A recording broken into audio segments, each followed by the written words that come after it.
बिस्मिल्लाहिर्रहमानिर्रहीम। अस्सलाम वालेकुम दोस्तों, कैसे हैं आप सब। आज का हमारा चैप्टर है चैप्टर नंबर 7। पिछली बार हमने 8 चैप्टर कंप्लीट किया था, इस बार है 7 चैप्टर में है कि हम the control of cash transaction को हम किस तरह से कंट्रोल कर सकते हैं। द मोस्ट इम्पोर्टेंट है हमारे बिज़नेस में एसेट्स जो उनसा होता है वो कैश होता है। ठीक है, कैश ना हो तो बिज़नेस नहीं चलता। कैश जो उनसा है वो बिज़नेस में जैसे जिस समय हमारे ब्लड काम करता है उसी तरह कैश काम करता है। ठीक है, और कैश को किस तरह कंट्रोल करना है वो हम इस चैप्टर में सीखेंगे। ठीक है, और कैश होता क्या क्या है पहले हम देखेंगे कि व्हाट इज़ कैश। कैश क्या होता है, हमारी बुक में जो डेफिनेशन है वो है what do you accountant mean by cash. यानी कि अगर आप अकाउंटेंट हैं तो आपकी नज़र में कैश क्या है। पहली बात, हमारी नज़र में कैश वो सब कुछ है जो बैंक डिपॉजिट करता है। ठीक है, अकाउंटेंट है, अकाउंटेंट कहाँ होता है, बैंक में होता है, और बैंक में वो हर चीज़ जो चीज़ डिपॉजिट की जाती है वो सब कुछ कैश होती है। फॉर एग्ज़ाम्पल हमारे पास कैश है, मनी ऑर्डर है, ट्रैवलर चेक्स हैं, वीज़ा एंड मास्टर कार्ड्स हैं, customer using bank credit cards हैं। ये सब कुछ हमारे पास कैश है, और वो हर चीज़ जो बैंक डिपॉज़िट कर लेता है वो सब कुछ हमारा कैश में आ जाएगा। 7 चैप्टर हमारा है BRS का। ठीक है, BRS जो सा होता है वो उसमें हम जो सा है कैश का बैलेंस और बैंक का बैलेंस उन दोनों का मुआवजा करते हैं, और अगर कोई कमी पेशी आए दोनों के बैलेंसेस में तो हम जो सा है BRS बनाते हैं। ठीक है, और कैश का बैलेंस और बैंक स्टेटमेंट का बैलेंस इक्वल आना चाहिए BRS में। अब जो उनका कैश का बैलेंस है वो जो उनसा है वो आता है कैश जर्नल से। ठीक है, कैश को कंट्रोल करने के दो तरीके होते हैं। कैश को कंट्रोल करने के दो तरीके होते हैं। जर्नल से हम कैश को कंट्रोल कर सकते हैं कि कितना कैश आ रहा है, कितना कैश जा रहा है। ठीक है, जो कैश आ रहा होता है उसे कहते हैं रिसीव जर्नल। ठीक है, और जो कैश जा रहा होता है उसे कहते हैं पेमेंट जर्नल। जब हम ये दोनों चीज़ें बना लेते हैं तो जब हम दोनों चीज़ें बनाते हैं तो हमारे पास कैश का बैलेंस आता है। फॉर एग्ज़ाम्पल रिसीव का बैलेंस आया हमारे पास 15,000। ठीक है, पेमेंट जो हमने की वो थी हमारी 10,000 की। ठीक है, जो बैलेंस आएगा ना 15 में से 10 निकालो 5,000। ये जो सा हमारे पास है ये कैश का बैलेंस है जो हम BRS में पुट करते हैं। ठीक है, कैश का बैलेंस होना बहुत ज़रूरी है ताकि हमें पता चले कि हमारे पास कितना कैश रह गया है और कितना हमारे पास और आना है या आ गया है, या कितना हमने देना है या दे दिया है। ठीक है, ये सब चीज़ों का जब हम करते हैं कि कितना आया है, कितना चला गया है और कितना है हमारे पास, यानी कि हम इसको और खर्च कर सकते हैं। रिसीव अभी हमारे पास बैलेंस ये पड़ा हुआ है। ठीक है, अब इसको कंट्रोल करने के लिए cash receive journal, cash payment journal, जो कि इन्होंने बुक में नहीं दिया लेकिन हमें लास्ट पे दिया हुआ है। लास्ट में हम देख लेते हैं।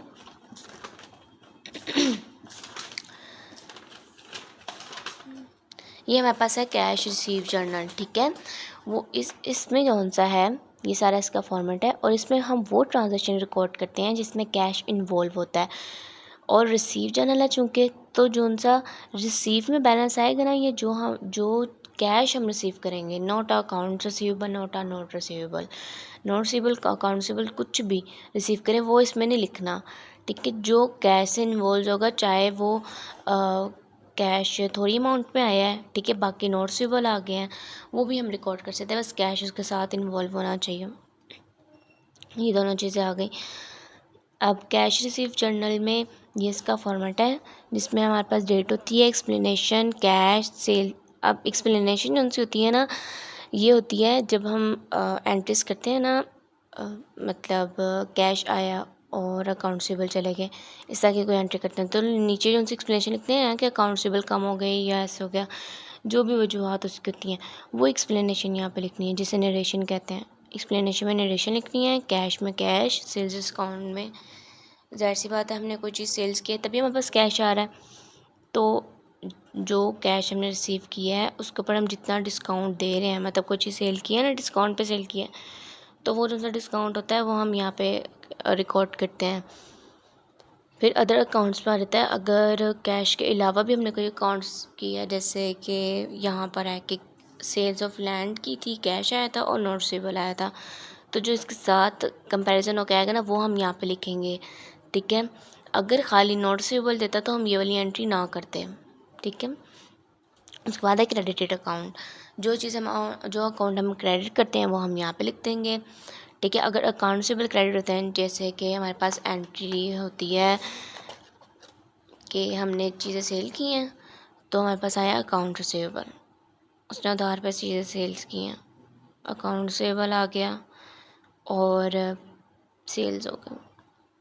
लेकिन जब इसकी एंट्री होगी तो हमारे पास कैश आएगा और अकाउंट रिसीवेबल कम हो जाएंगे। तो ये अकाउंट रिसीवेबल ये क्रेडिट हो गए ना, तो हम इसमें सारे अकाउंट रिसीवेबल लिखेंगे। फिर इसके बाद सेल्स है।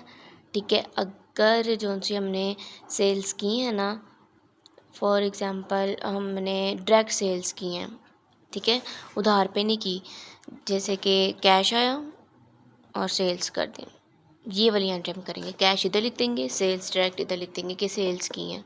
अकाउंट से उधार पे नहीं की, डायरेक्ट कैश पे की हैं। अदर अकाउंट्स पे हम लिख देंगे कोई भी चीज़ जो है हमारे पास गई है, जैसे लैंड हमने सेल्स की थी, ठीक है, वो सेल में तो नहीं ना आती, सेल में वो चीज़ आती है जो जिसका हमारा बिज़नेस होता है। ये तो सिर्फ हमने बेची है पैसे लेने के लिए। ठीक है, जो चीज़ हमारे बिज़नेस में इन्वॉल्व होती है, यानी कि जिसकी हम सेलिंग परचेज़ करते हैं, वो वाली सेल यहाँ पे लिखनी है। अगर हमने कोई चीज़ ऐसी चीज़ सेल की है जो हमारी जो जी परचेज़ पे नहीं है, मर्चेंडाइज नहीं है, तो वो हम इधर वाले अकाउंट में लिखते हैं। लैंड तो नहीं ना हम सेल एंड परचेज़ करते, तो ये इधर आ जाएगी।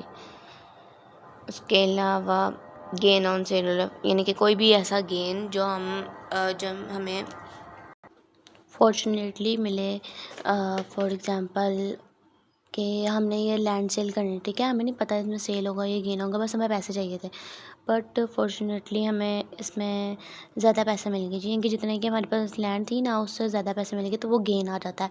प्रॉफिट हम इसको इसलिए नहीं लिख सकते क्योंकि प्रॉफिट कौन सा होता है वो हमें बिज़नेस में होता है। अगर हमारा लैंड का बिज़नेस होता ना तो हम इसे प्रॉफिट लिखते, लेकिन हमारे पास जो सा है वो गेन है, यह हमें फॉर्चुनेटली तौर पर मिला है क्योंकि हमारा ये बिज़नेस नहीं था। ठीक है, तो इस वजह से इसको हम गेन लिखेंगे। और वो चीज़ जो हम रिसीव करेंगे, अगर फॉर एग्ज़ाम्पल हमारे पास एंट्रीज ऐसे आ जाती हैं जिसमें एक एंट्री में पेमेंट हो रही है, एक एंट्री में रिसीव हो रही है, ठीक है, तो हम अगर रिसीव जर्नल है तो सिर्फ हम रिसीव वाली एंट्री करेंगे, पेमेंट वाली नहीं करेंगे। और अगर हमारे पास सिर्फ पेमेंट वाला जर्नल बनाना है तो हम रिसीव वाली एंट्री को स्किप कर देंगे। ठीक है, तो हम इससे रिलेटेड एक प्रॉब्लम कर लेते हैं।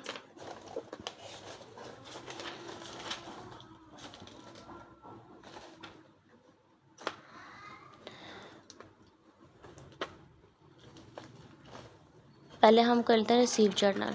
रिसीव जर्नल की है, अपने पैराग्राफ पढ़ लेते हैं। उन्होंने कहा है कि पीरियोडिक इन्वेंट्री सिस्टम वो यूज़ करते हैं, और अकाउंट रिकॉर्ड वीडियो गेम कौन सा है वो हमारा जो सा बिज़नेस का नाम है, ये होल जो सा डिस्ट्रीब्यूटर है of package software, include the journal for special journal similar to this illustrated in this appendix. The company maintain the journal ledger and subsidiary ledger for account receivable and accounts payable, यानी कि accounts payable और account receivable को maintain करने के लिए वो क्या करता है, जर्नल बनाता है। And use a periodic inventory system. Periodic inventory system में हम सीधा परचेज और सेल्स करते हैं। एक इन्वेंट्री सिस्टम होता है, इसमें हम जो सा है ना वो इन्वेंट्री रिकॉर्ड करते हैं, मतलब होता सेम ही है, लेकिन उसमें हम इन्वेंट्री लिखते हैं और इसमें हम सेल एंड परचेज डायरेक्ट लिखते हैं। ठीक है, उसके बाद उन्होंने कहा ये लेजर, ये कौन सा लेजर है ना, ये अकाउंट्स है हमारे पास, यानी कि कितने लेजर बनने हैं, ये इंपॉर्टेंट नहीं है, सिर्फ उन्होंने लास्ट पे उन्होंने हमें कहा है, लास्ट वाला पैराग्राफ पढ़ लेते हैं। Record the above transaction in the appropriate journal बनाना है, use a single column sales journal, R6 column cash receive journal and R2 column journal.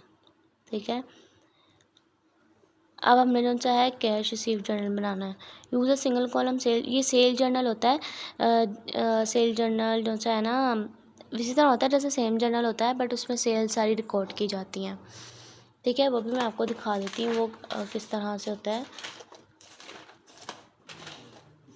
ये हमारे पास होता है परचेज जर्नल, पर ये इतनी इंपॉर्टेंट नहीं है। ये होता है सेल्स जर्नल। सेल्स जर्नल मतलब किसको सेल की है, ठीक है। अगर डिस्काउंट इनवॉइस नंबर यानी कि जो हम उससे रिसीव करते हैं, रसीद रिसीव करते हैं, वो लिख लेनी है।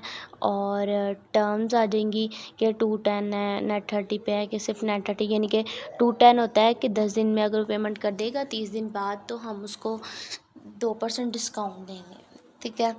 तो वो सारी उसकी टर्म्स लिख देनी है और उसके अकाउंट्स लिख देनी है। सिंगल कॉलम होता है, ठीक है। सिंगल कॉलम उन्होंने कहा ना, तो ये सिंगल कॉलम है।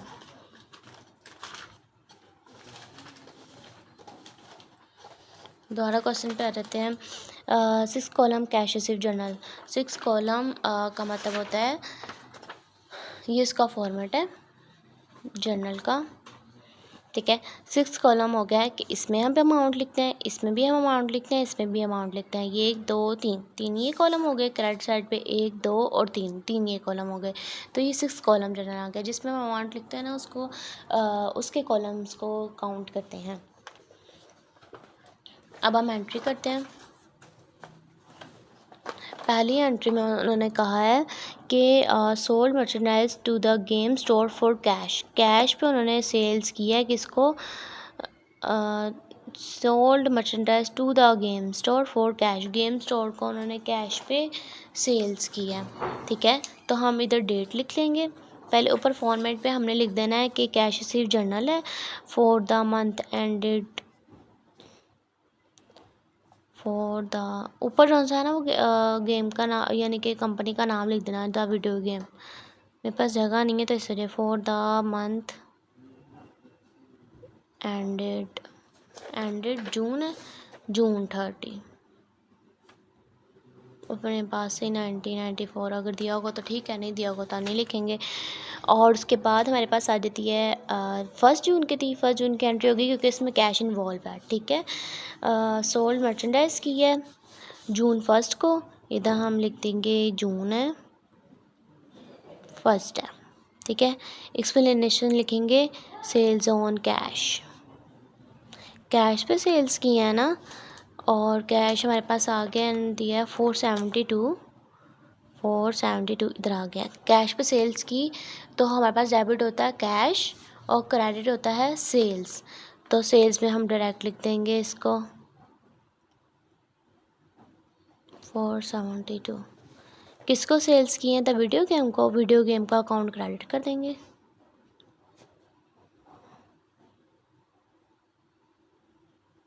ठीक है। सिंपल एंट्री थी ये। उसके बाद उन्होंने कहा sold merchandise to Bravo company 8500 invoice number.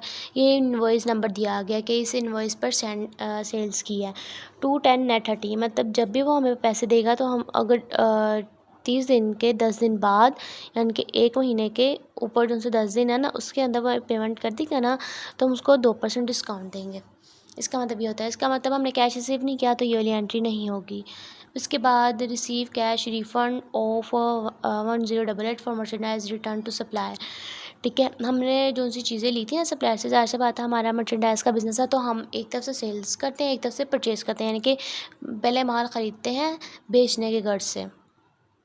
पहले माल ख़रीदा, उसके बाद हमने माल बेच दिया, ठीक है। तो ये जो सा बेचा था ये हमने ख़रीदा हुआ था सप्लायर से, लेकिन हमने उसको रिटर्न किया था। रिटर्न मतलब सेकंड फॉर्म है। रिटर्न हमने किया था लेकिन उसने हमें पैसे नहीं दिए थे। तो हमारे पास क्या अकाउंट आया था, डेबिट में अकाउंट से आया था और क्रेडिट में आया था परचेज से रिटर्न। अब जो सा हमारे पास पैसे आ गए हैं जून 5 को, तो अभी तक हम लिख देंगे 5 जून और कैश रिफ़ंड लिख देंगे। कितने हैं 1088, ठीक है। किस पे आए हैं, अकाउंट रिसीवेबल पे। पहले अकाउंट रिसीवेबल आया था ना डेबिट, अब अकाउंट रिसीवेबल क्रेडिट हो जाएगा। अकाउंट वो सप्लायर का उन्होंने कोई नाम बताया नहीं है, कुछ भी नहीं, तो हम इधर कुछ भी नहीं लिखेंगे, ऐसे छोड़ देंगे। या अगर करना है तो फिर इधर भी रहने देते हैं। इधर कुछ आता नहीं है अकाउंट रिसीवेबल का, सीधा उन्होंने अकाउंट बनाया हुआ है तो इधर हम क्या लिखेंगे, नथिंग। फिर उसके बाद उन्होंने कहा है sold merchandise to micro store 4320, invoice number 619, terms EM का होता है एंड ऑफ मंथ पे से देना है। इसका मतलब इसके अंदर डिस्काउंट इन्वॉल्व नहीं है, सिर्फ हमने सेल किया है, डिस्काउंट हमने उसको नहीं दिया।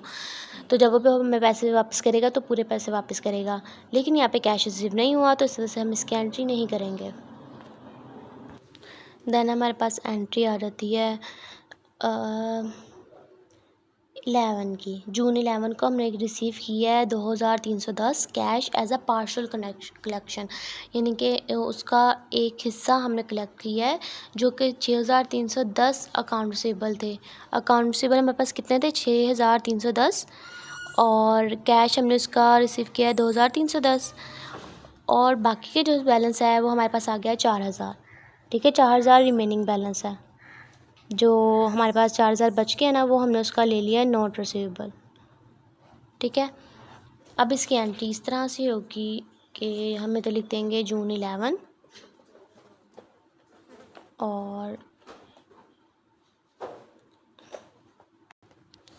एक्सप्लेनेशन में आ जाएगा, हम कंपनी का नाम लिख देंगे किसको हमने सेल की थी, यानी कि किससे अमाउंट रिसीव कर रहे हैं, ओलंपस कॉरपोरेशन का हम इधर लिख देंगे नाम, ओलंपस कॉरपोरेशन।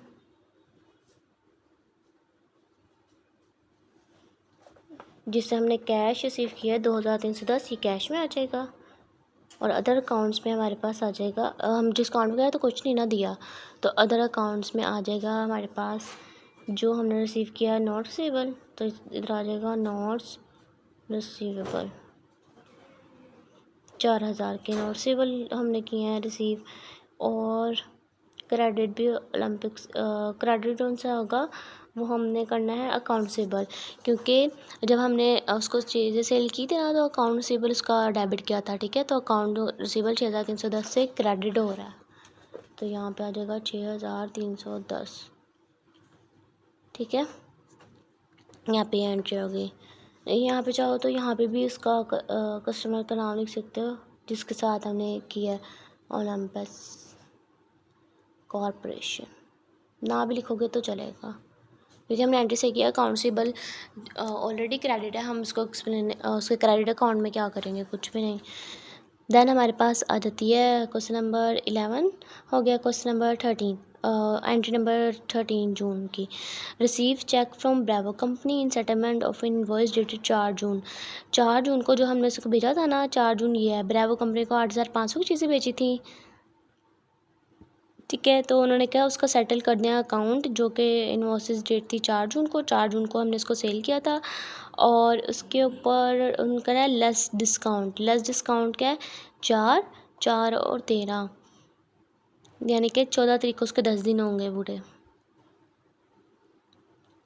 ठीक है, 10 दिन में उसने पेमेंट करनी थी, उसने कर दी है, तो उसे 2% डिस्काउंट देंगे हम, तो 8500 का 2% निकालेंगे, 2% निकालने के बाद उसको हम लेस कर देंगे 8500 में से, तो हमारा क्या है जो सा होगा 8500 में से 2% जो डिस्काउंट निकाला ना, उतना हम कैश रिसीव करेंगे।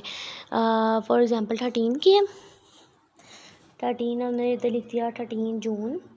ठीक है, और किससे हम रिसीव करें, ब्रेवो कंपनी से,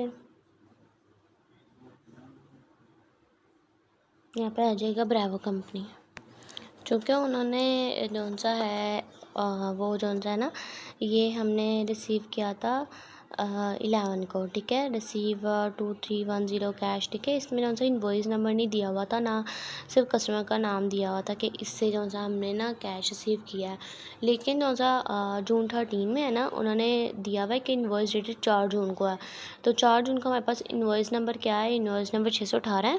ठीक है, तो हम इसको लिख देंगे कि इनवॉइस नंबर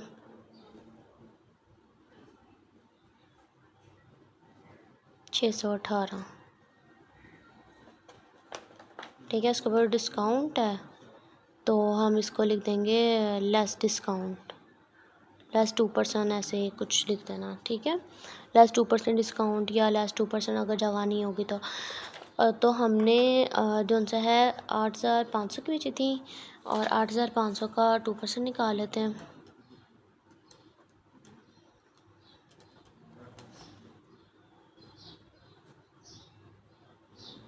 170 बन रहा है। तो 170 हमारे पास आ जाएगा सेल्स डिस्काउंट। ये हमने 170 उसको सेल्स डिस्काउंट दिया, ठीक है। और 8500 में से अगर 170 निकाल दो तो हमारे पास बनता है 8330। ये हमारे पास आ गया। ये हमने कैश रिसीव किया है, ये जो है हमने डिस्काउंट दिया है, उन दोनों को मिलाकर हमारे पास 8500 के अकाउंटेबल कम हो गया। पहले अकाउंटेबल आए थे ना, और किसके हैं, ब्रावो कंपनी के। इधर हम लिख देंगे ब्रावो कंपनी, ब्रावो कंपनी, या जो ब्रावो कंपनी, ठीक है, कंपनी आ गई। देन उसके बाद हमारे पास एंट्री है जून 16 की, sold merchandise to book ECT for 4040, invoice number 620। ये हमने कैश रिसीव नहीं किया, ये वाली एंट्री भी नहीं होगी। Then return merchandise costing 960 to supplier software for reduction of accounts payable, ठीक है। इसमें रिटर्न मर्चेंडाइज हुई है, कॉस्टिंग उसकी थी 960 की टू सप्लायर की, और सॉफ्टवेयर को for reduction of accounts payable. Accounts payable के कम हुआ, कैश कम नहीं हुआ, ठीक है। तो इसका मतलब ये वाली एंट्री भी नहीं करेंगे। इसमें कैश नहीं ना नज़र आ रहा कहीं पे भी, ये वाली एंट्री भी नहीं होगी। उसके बाद है sold merchandise to graphic in company साझा, इन्वॉइस नंबर 621। ये वाली भी नहीं होगी क्योंकि इसमें कैश इन्वॉल्व नहीं है, उधार पे चीज़ें बेची हैं। Book ETC return credit 640 of merchandise purchase on June 16। Book ETC जो सा था ना, बुक ETC थी 16 जून को इसने परचेज़ की थी ना, यानी कि हमने इसको सोल्ड की थी। उसमें से इसने रिटर्न की है हमें 640 की मर्चेंडाइज, लेकिन कैश तो नहीं दिया था, तो इसके अकाउंट्स पे भले कम होंगे। जो इसने अकाउंट्स रिसीवेबल दिए हुए थे ना, वही इसके कम होंगे। फिर 23 जून का है, बोरो किया हमने 24,000 cash from local bank, signing का 6 मंथ्स नोट रिसीवेबल। कैश हमने लिया है, लेकिन हमारे जो है ना 6 मंथ्स नोट्स पेएबल वो बढ़े हैं, ठीक है। अब हमारे पास कैश आया है 23 जून को। 23 जून को borrowed cash from bank, explanation लिख दी, कितना 24,000 आया है, ठीक है। कैश आया है और अकाउंट्स पेबल बढ़े हैं, तो इधर आ जाएगा अकाउंट्स पेबल। क्रेडिट अकाउंट तो अकाउंट्स पेबल हुआ है ना, sorry notes payable. Sign 6 months notes किया हमने, कैश लिया है लेकिन नोट्स पेबल साइन किया है, तो नोट्स पेबल ना तो रिसीवेबल है ना सेल है, तो अदर अकाउंट में आ जाएगा 24,000। देन हमारे पास एंट्री है उसकी 23 की कर लिए, 25 की receive 3,332 from book ETC in full settlement of invoice dated 16 June less return and June 21। अच्छा, उसने 16 जून को परचेज़ की थी, ठीक है। 21 जून को रिटर्न की थी। परचेज़ में से रिटर्न निकालने के बाद उसका 2% निकाला है, और वो हमने कैश जो है ना वो कैश में डाला है, ठीक है। तो इसमें 16 जून को उसने परचेज़ की थी, 16 जून को 4,040 की थी, तो 4,040 माइनस जो रिटर्न उसने की थी 21 जून को, 21 जून को 640 की उसने रिटर्न की थी, लेस 640 जो हमारे पास आया 3400 हमारे पास आया है। 3400 का अगर हम 2% निकालेंगे, मल्टीप्लाई बाय 2 डिवाइड बाय 100, 68 आएगा। 68 जो है ना हमारे पास सेल्स डिस्काउंट हमने दिया है, 68 आ जाएगा सेल्स डिस्काउंट। और अगर 34 में से 68 निकालो, 3400 लेस 68, तो ये डिस्काउंटेड प्राइस उन्होंने हमें दी हुई है, यानी कि डिस्काउंट निकालने के बाद कॉस्ट प्राइस जो सी है ना वो हमें दी है। तो इनवॉइस नंबर हमारे पास था 16 को, इनवॉइस नंबर था 620, तो हम इधर लिखेंगे इनवॉइस नंबर 25 को हो रहा है ना, 25 को डेट लिखेंगे, इनवॉइस नंबर 620 और लेस 2% या 2% और 3,332 हमारे पास आया है कैश 68 डिस्काउंट और क्रेडिट हुआ है बुक ETC, बुक्स ETC। ये हमारे पास हुआ है, इसके अकाउंट से बिल कम हुए हैं तो ये आ जाएगा 3400 इन दोनों को मिलाएंगे तो 3400 होगा। 3400 आएगा तो 3400 हम इसको कर देंगे अकाउंट से बिल उनसे वो कम हो गया। उसके बाद 30 जून को उसने एंट्री की है कि collect from graphic in company amount जो सी है ग्राफिक अमाउंट इनवॉइस डेटेड 20 जून को जो हमने सोल्ड की थी ना मर्चेंडाइज, ये थी इनवॉइस नंबर 621। तो यहाँ पे लिखेंगे जून 30 को हम कलेक्ट कर रहे हैं। ग्राफिक कंपनी है, क्रेडिट हो जाएगी ग्राफिक कंपनी क्रेडिट हो गई और इसका 2% निकालेंगे क्योंकि उसने जल्दी हमें अमाउंट दे दिया है। इसका 2% निकालना है और इसकी अमाउंट थी 20 जून को 7,000 का 2% निकालना है। 7,000 मल्टीप्लाई बाई 2 डिवाइड बाई 100 तो हमारे पास 140 हमने डिस्काउंट दिया, लेस कर देंगे 7,000 तो 6860 रिसीव किया है, 7,000 क्रेडिट हुआ है और किससे किया है ग्राफिक कंपनी इनवॉइस नंबर 621। तो यहाँ पे हम लिख देंगे इनवॉइस नंबर 621 और 2% डिस्काउंट। ठीक हो गया। अभी हमने सारी जो लास्ट पे है ना रिसीव हमने किया है 60 डेज़ नोट रिसीवेबल किया है 4,320 का from micro store in settlement. Micro store का अकाउंट सेटलमेंट करने के लिए उसने हमें नोट दिया है, ठीक है, कैश नहीं दिया, तो इसका मतलब ये वाली एंट्री भी नहीं होनी है। तो हमारा आंसर हो गया, सारी एंट्रीज हमने कंप्लीट कर लिया है। देन हम इसको सारा प्लस करेंगे, प्लस करने के बाद इसका टोटल करेंगे।